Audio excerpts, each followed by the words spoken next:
Hello again, back in cold New York, really cold here. It's been a while. I think I took a little bit of a break in the new year, but it's okay now. We need to get back in the saddle. And I've been drinking this wine here, a Tuscan wine by Bibi Graetz. It's called Soffocone di Vincigliata. Vincigliata is the vineyard. Soffocone, and the label. This has something to do with some sexual act, but listen, I don't know what it is exactly. But let's take it for it is. Bibi Graetz is an artist, comes from a family of artists, and so his labels on this wine and some of the others are always artistic, let's say. Anyway, so this is not a Chianti, but it's 100% Sangiovese. It's not a Brunello.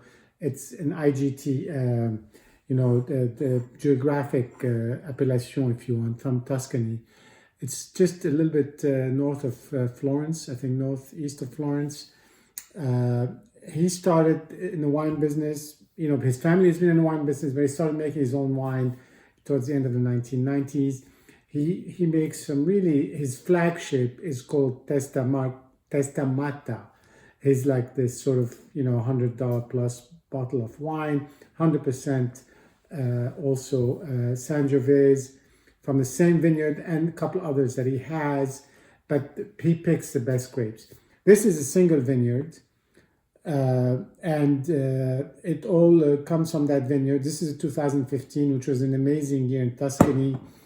Really nice winter, perfect, spring right on time. Summer was warm, but not super hot. Anyway, if you've had, or if you've been looking at wines from Tuscany, you know that 2015 was a terrific year. In any case, I think I had this wine at a restaurant, and I liked it, so I decided to buy a bottle for myself.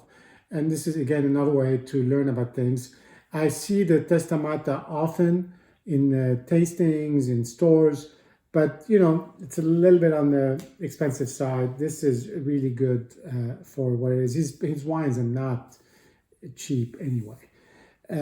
Looking at the color, it's got a little bit of that sort of brick, Chianti color.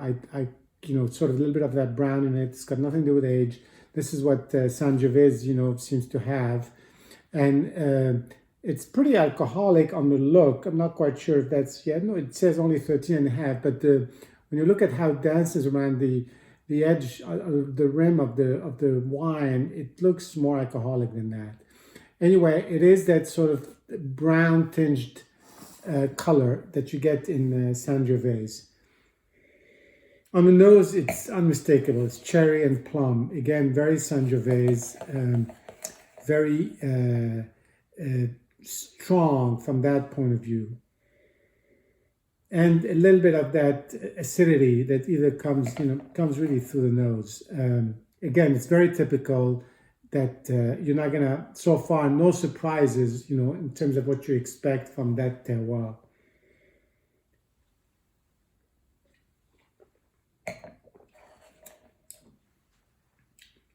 It's really got.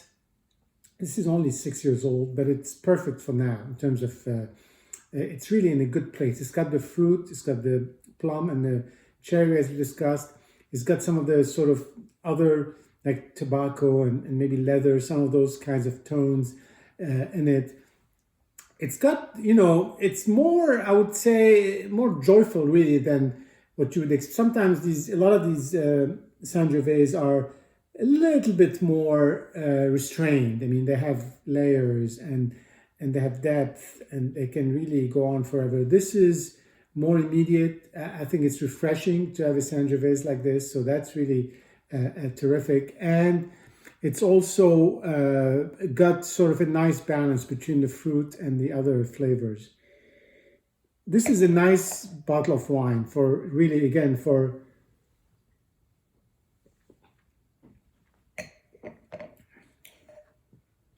a change from a sort of a Chianti Reserva. It's a little bit more money, not so much. It is sort of good quality. It's got all the right elements. It's very enjoyable. with a wide variety of food. And it's a little bit different, because of the label and a little bit of the history. And this is somebody who's been focused and he's developed his own brand, and he's focused on really making good wine just north of Florence. See you soon. Cheers.